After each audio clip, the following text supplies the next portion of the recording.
You're listening to Big World Network.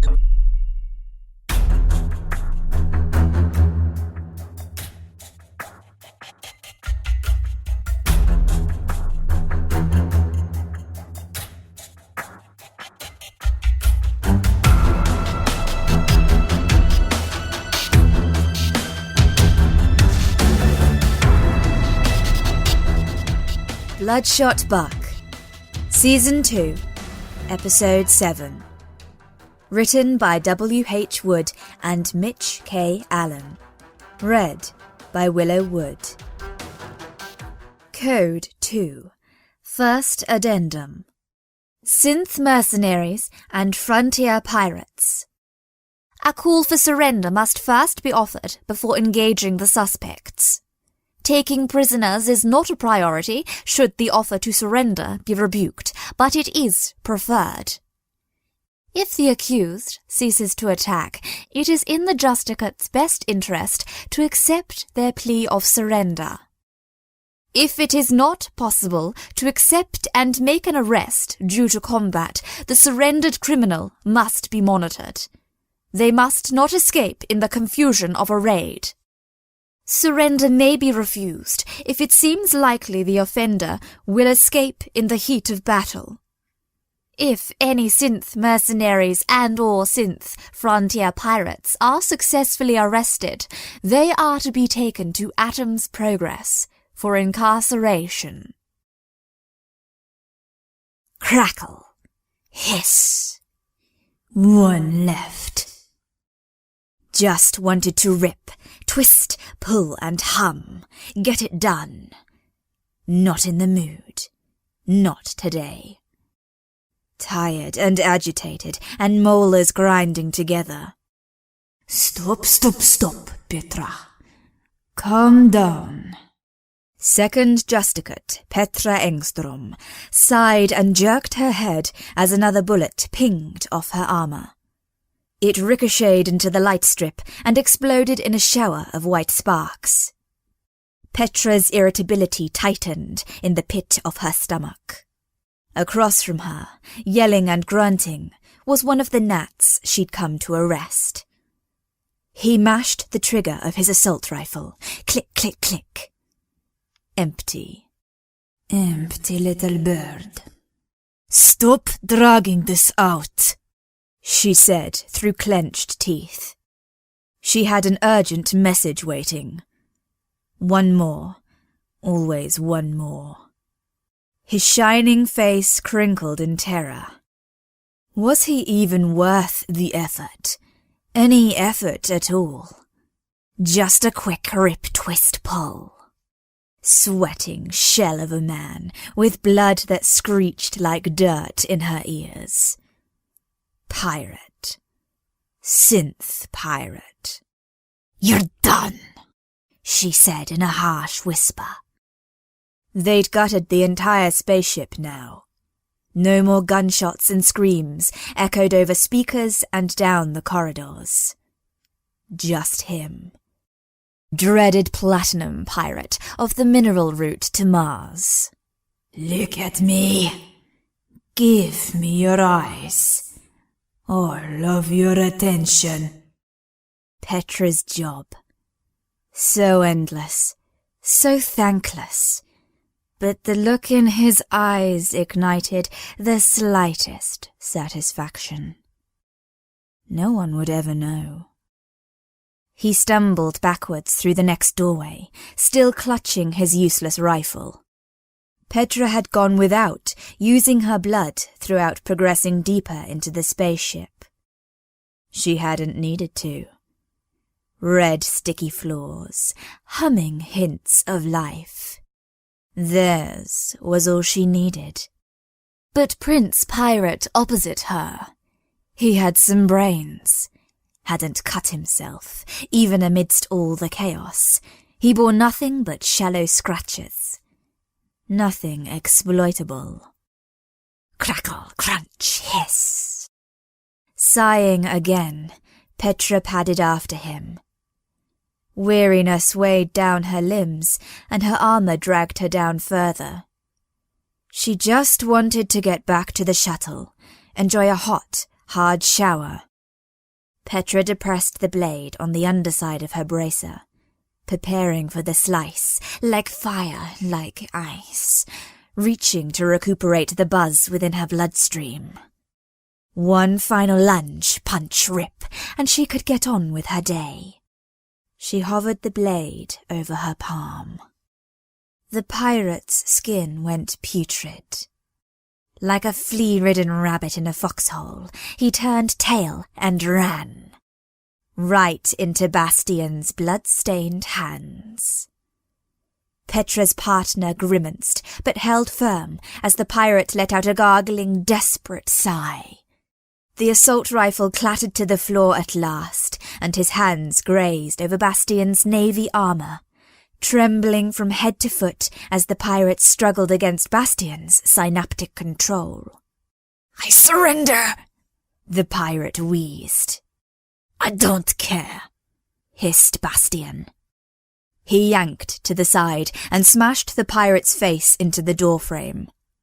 The man crumpled to the floor with a thud, and Bastian beat him until he lay unconscious.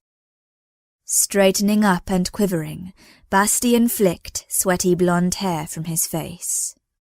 He preferred rushing in and getting personal, wielding blood and blade and fist. His eyesight often blurred, which made his shooting unreliable, and Petra had been the only skilled rifleman in their training unit to make up for it. She didn't mind. She never had. Never would. "You all right?" he asked. Bastian's hands trembled, and Petra noticed the oozing gashes across his palms. The knots in her stomach unravelled, came undone. "I'm great," she replied. "But I'm surprised you could hold your toothbrush, let alone your knife." She indicated the blade currently sheathed on his lower back. Bastian tried to hide a smirk. "It's not a knife." Shiver, crackle, hiss! A metallic zing tickled Petra's ears, and she paused. Synth blood.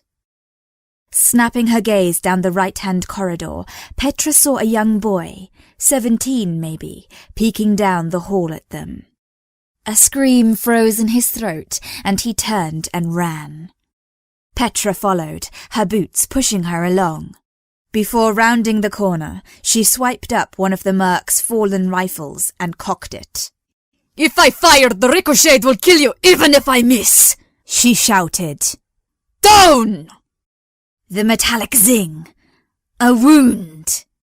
Just before the boy fled the corridor, Petra reached out her consciousness and ate into his system, bit it up, jumped inside.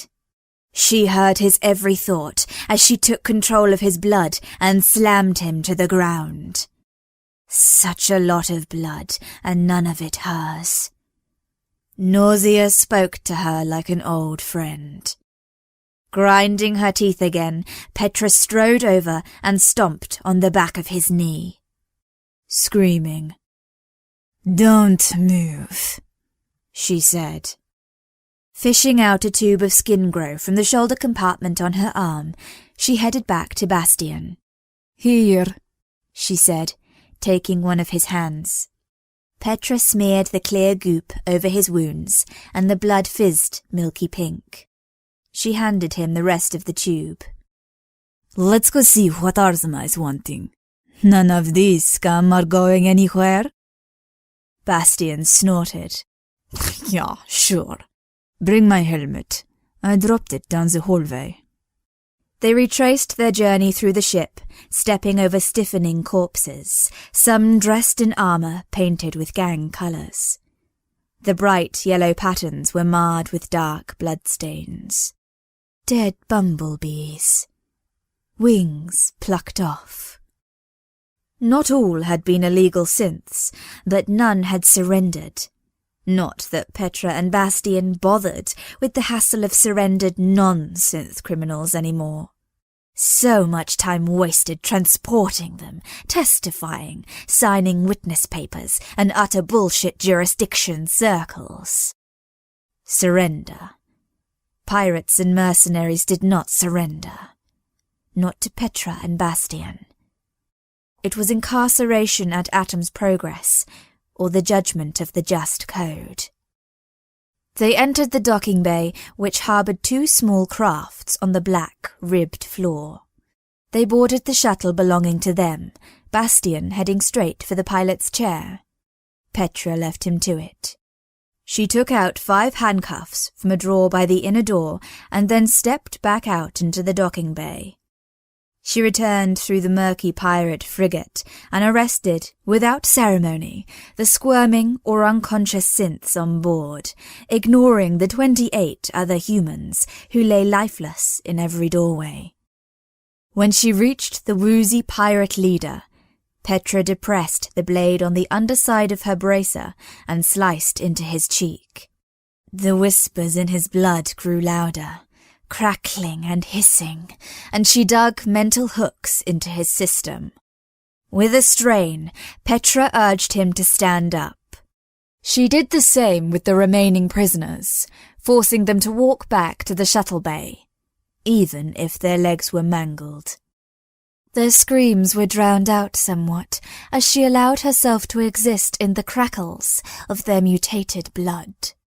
Dirty infusions, dirty needles and soiled sheets. Re-entering the docking bay, she let the prisoners drop to the floor. She jerked her head, as if it could help shake out the metallic zapping their consciousnesses had left behind. It faded quickly. They were only synths, after all. They were still too human, too weak to sense the occasional tune their kind resonated with. Such an ugly sound. A burden to every Justicate. Petra heard Azima's voice echo from within their ship. Their transport was a small bird, chunky and ugly to look at, hardly a vessel worthy of veteran Justicates. 20 years out of commission, and Petra still doubted it had ever been impressive. A jumble of hexagonal, pea-green blocks that a blind man could have pissed into a better ship than their Spunnet 62. She climbed aboard through the open door, straight into the main control room. Bastian sat in the cockpit to her left, listening to a small vidscreen. Their superior's face stared out at them, Azima's voice tinny and out of sync with his small mouth. Petra listened in as she retrieved bandages from a wall compartment. We got a message that Prout and her accomplices are at an unofficial fuel depot, and your last coordinates say you're the closest. Go hunt them down. Top priority, yes. I've included a map to your destination. We would prefer you to make an arrest and take her to Atom's Progress. Yes, but you will not be blamed if there are fatalities. Our contact is demanding payment for the info and extra for detaining them. Take care of it. They're a valuable source for catching illegal synths. The message ended, and Petra noted that the timestamp read 2 days ago. Messages from static locations could pass instantaneously, but contacting moving ships meant delays and warped message quality. She sat in the co-pilot seat and started bandaging Bastian's tender hands. "What'd I miss?" she asked. His poor tender skin, always so pink, so interesting and loathsome to touch. He filled her in on the first section of the message, detailing an escaped justice. The Wonder Girl with perfect DNA, whom Petra had heard about on occasion. "Exciting," said Petra. "I don't think anyone's ever had to hunt down a Just before." A thick, unpleasant static grew louder in the back of her mind the longer she spent tying up Bastian's hands. Unlike synth blood, the volume of crackling within Justicate blood scratched inside her ears and spiked inside her bones. Bastian twitched, sharing the discomfort. She worked faster and finally let go of his hands. The static diminished to an ever-present metallic hum without physical contact. There were worse side effects. What's the distance to the fuel port? She asked, getting up and heading to the tiny washroom in the back. Petra rubbed the afternoon's blood off her hands and watched it swirl down the plug hole. It'll take us 2 weeks from here, Bastian replied. And Autumn's progress is 5 weeks. Decide. Had to be quick. We'll kill the prisoners, she said. Petra shook water off her hands and smoothed her chilly fingers across the shaved sides of her head, making sure to avoid the white blonde locks on top and where they were tied into a ponytail down the back of her neck. All that crackling was giving her a thumping headache. Do it then, said Bastian. We'll resupply and leave in a few hours. I would like a short breather. Oh, Baby Bastian, she cooed, leaving the washroom. He just smirked, resting peacefully in the pilot's chair with his eyes closed. The controls above his head framed him like a tiny pocket of stars. How to kill the prisoners? Petra and Bastian were low on their own supply of ammo, which they'd need at the fuel depot. The pirate ship, while ready for the pickings, wasn't guaranteed to have much left either. Petra glanced at Bastian's bandaged hands and dismissed the idea of cutting herself. Only one option left. Petra disembarked into the shuttle bay again, her boots thunking down the steps. There have been a change to our plans, she announced.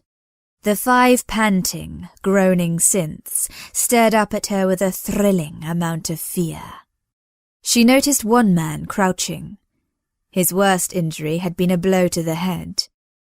Blood that hissed of anger. Plotting. Yes, a little bit of panic. Let him burst with it. Petra knotted up again, irritable and tasting adrenaline. You have the right to know that you're now secondary targets, and of little import. Yeah, Atom's progress surely would have loved you, but by the 4th code, you stand trial to my judgment. Too much adrenaline, crackling, hissing, sickness long since grafted into her fibers. Just to say it once. Just to say it as it truly was. Dis comment allait-il à deux? She almost laughed, grinning. It was funny. You're all going to die. How was this her choice? Don't think. They don't even know. No, even animals know. You're guilty, Petra said. The man crouching down finally made his move. He leapt up with a roar and charged, but Petra twirled aside, punched him in the throat, and pushed him down onto his knees. You shouldn't have broken the law, she said, and pressed her palm to his face. Red paint. Nothing but hot paint. His blood echoed in her ears, and consciousness recoiled in a garble of static. With all her might, Petra forced his heart to expand. It's just the vegetable. His veins rose to the surface of his skin. The capillaries in his eyes burst. His life screamed and writhed inside her head until Petra finally heard, for a few split seconds, a sweet, harmonized humming. Hot blood pooled over her fingers as his skin split open and his consciousness shrieked like static. The others were yelling, staggering upright. The minute the man in her grip died, he'd be useless. The pirate leader staggered to his feet and made a final berserk charge. Straining now, Petra raised her arm and a trail of her victim's blood followed, no longer struggling against her control. Rip, rush, push! With a quick flare and twist, she threw it in a wide arc, and 4 shards of blood struck each illegal synth in the throat. Petra stepped out of the way as the pirate leader crashed forward mid-charge and crunched to the floor. Silence. Only the whirring of life support and the crackle of Bastion's blood from within the shuttle. Petra shook her sticky hands. Time for a shower.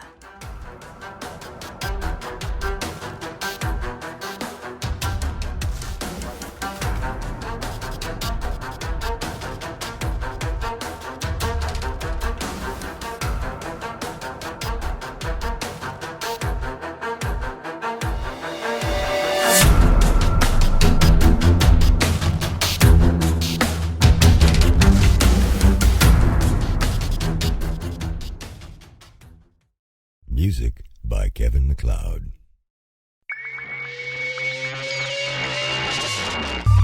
You're listening to Big World Network.